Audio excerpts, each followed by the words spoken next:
Hi, I'm I Heart Funny Boys, and today I'm going to talk about why I am choosing to work with Godot.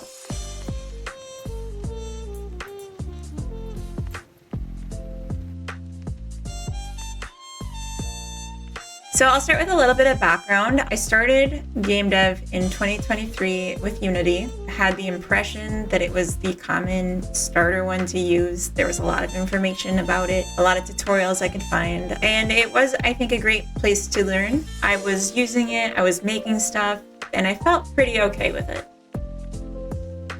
Less than 6 months into learning game dev, when I had been chewing through the material and spending like every waking hour that I wasn't at work to playing, basically, in Unity, Unity changed its terms of service. They were retroactively changing the terms of service so that they could charge extra fees related to each time someone installs a game that was made with Unity on games that were made with previous versions of Unity, games that were already released. They were going to start expecting payments. The idea that they could change the terms of service, or like that they would even think to try to, it really scared me. It broke my trust. And I think most people probably would say the same thing, that this announcement broke trust with Unity. It made me feel like I didn't want to use Unity. I didn't want to use any other commercial engine because I didn't know if this was ever going to happen again. And I didn't want to learn it more. I'd only been spending like 6 months at that point.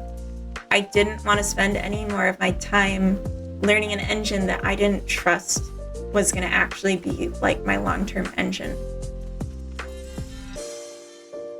So I ended up looking at different forums and conversations, and most people were saying Unreal. Some people were saying Godot. I decided to give Godot a shot because I really like the argument that it's open source, and in general, it just seemed like an easy one to get started and try with.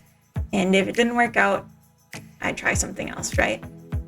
So I actually, around that time, also went through really bad burnout and put down game dev and basically every other hobby I had for about 6 months and just refresh my brain. It wasn't until the following year, 2024, in the late spring, that I felt the game dev bug. I came back to Godot this time with a fresh mind and the time and energy to really give it my attention. I devoured it. To me, Godot is such an intuitive engine. I feel like it's breathing. Like I just open it and I know what to do in it. For the things that I don't maybe know some syntax, or I don't know if something's possible, there's right-clicking to get to the documentation on any code or on any nodes. You can find it, you can search the documentation. It's all internal to the engine. The script editing is internal to the engine. Plugins, you just open the plugin browser within the engine, search for what you're looking for, you push a button and it's on your device. You don't have to like bring it in some other way with like some back-end user file that's like hidden in your program apps folder or whatever on your computer. It's intuitive, it's just easy. Another benefit of Godot is that it's incredibly lightweight. It can literally be run on a cell phone. Like it's so small. Opening it is really quick, assuming your project's not enormous. Also, it feels good to know that any time I'm investing into it and anything that I make with it is truly and wholly mine, not something that a company can decide that they want to take from me later. I guess all I'll say is that Godot is an engine that I feel comfortable investing my time into, and to me, that's the most precious resource that I have. So if that's not an endorsement, I don't know what is. But yeah, Godot Max.